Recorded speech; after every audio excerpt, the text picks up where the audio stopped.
हे everyone, जय Jagannath. Welcome to Vishwavijeta foundation. 14 December 2025 hotel life रे आयोजित होता international youth conclave for tourism development programme रे विश्वविजेता फाउंडेशन को इनवाइट होता। सेठिकी गला परे बहुत खुशी लगिला। ओडिशा बाहर भी बहुत पार्टिसिपेंट आसते, सहित मिसिकी बहुत डिस्कसन भी है केमती यूथ माने आमर टूरिज्म डेवलपमेंट उपरे एंगेज रहिबे आउ तांकर कैरियर कौन रही टूरिज्म डेवलपमेंट रे।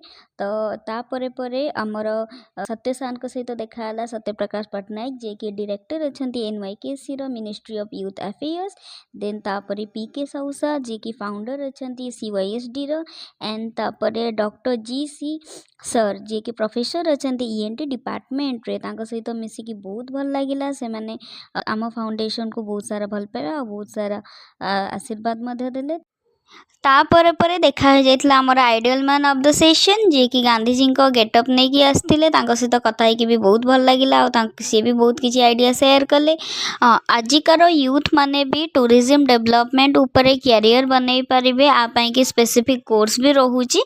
से कोर्स को पढ़ी कि भी तापरे भी आ धीरे माने जॉब भी करि पारिबे। आ देन रहिला कोन माने आ धीरे बहुत ब्राइट फ्यूचर भी अच्छी। तो आज फर्स्ट डे कनक्लेव रे किछि एमिति ही थिला। जय जगन्नाथ, बेस्ट विशेष समस्त को।